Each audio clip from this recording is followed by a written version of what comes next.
Sebagaimana tertulis dalam judul video, ini adalah air terjun Nglirip, berada di Desa Mulyo Agung, Kecamatan Singgahan, Kabupaten Tuban. Sekitar 35 km arah selatan Kota Tuban, sekitar 25 km arah barat Kota Bojonegoro. Untuk bisa masuk ke tempat ini, Anda diwajibkan membeli karcis. 8.000 untuk orang dewasa dan 3.000 untuk anak-anak. Air terjun Nglirip memiliki ketinggian kira-kira 30 meter dan lebar kira-kira 20 meter. Kurang lebih 2 km dari tempat ini terdapat mata air kerawak yang tidak sekalipun pernah mengering meskipun kemarau panjang. Di balik keindahannya itu, air terjun Nglirip ternyata memiliki beberapa mitos. Pertama, siapa saja yang berpacaran di tempat ini, apalagi sampai melakukan hal-hal yang bertentangan dengan kesusilaan, maka tidak lebih dari 40 hari setelahnya, hubungan mereka akan putus.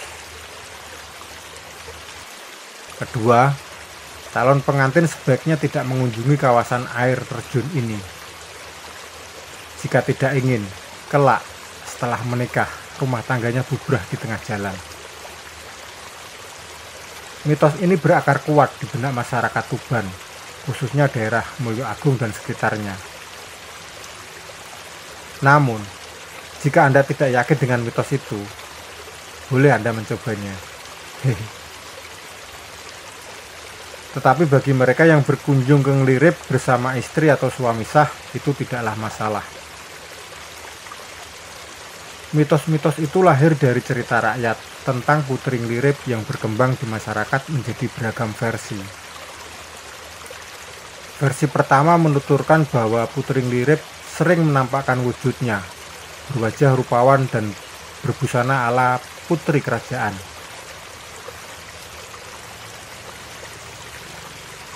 Disebutkan juga bahwa sang putri memiliki kebiasaan membatik kain di sana. Tidak hanya menampakkan diri di sekitar air terjun, sang putri juga kerap menampakkan diri di hutan sekitarnya. Putri Nglirip yang dimaksud ini adalah putri dari alam gaib yang menguasai wilayah Nglirip. Versi berikutnya, Putri Nglirip adalah seorang gadis desa yang sedih karena patah hati, kemudian menepi dan semadi hingga akhir hayatnya di dalam goa di balik air terjun itu. Konon, gadis tersebut adalah gadis jelata yang menjadi kekasih seorang lelaki dari kalangan bangsawan. Karena perbedaan status sosial itu, ayah dari lelaki itu tidak menyetujui hubungan putranya dengan si gadis jelata. Dan si ayah terpaksa menyuruh orang-orangnya untuk membunuh putranya sendiri. Karena jika hubungan putranya dengan gadis jelata itu berlanjut, hal itu dianggap akan mencemari kebangsawanannya.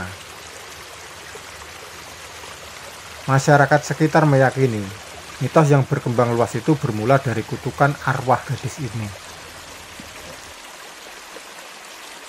Versi selanjutnya hampir mirip dengan versi yang tadi, hanya saja alurnya berbeda. Ceritanya begini, berawal dari seorang adipati Tuban yang terpesona melihat kecantikan perawan desa, anak dari tokoh sakti di desa itu. Gadis itu kemudian dipinang untuk dijadikan selir adipati. Meski demikian ia menolak, apalagi untuk tinggal di pendopo kadipaten. Konon, sang gadis memiliki kekasih dari rakyat jelata yang bernama Joko Lelono. Karena pemuda itu menjadi sebab penolakan sang gadis atas keinginan adipati, maka ia dibunuh oleh prajurit kadipaten atas perintah ayah si gadis. Tewasnya sang kekasih itu menjadi pukulan hebat bagi sang gadis. Kemudian, dengan kesedihan yang amat mendalam, gadis itu meninggalkan rumah untuk bertapa di balik air terjun itu, menutup diri dan menolak ditemui oleh siapapun. Terlepas dari versi mana yang benar dan kebenaran mitos yang berkembang di masyarakat itu sendiri, sebagai orang yang memegang budaya ketimuran, memang tidak sepantasnya berpacaran atau berjumpa di tempat-tempat semacam Nglirip ini. Demikian, terima kasih sudah menyimak video ini.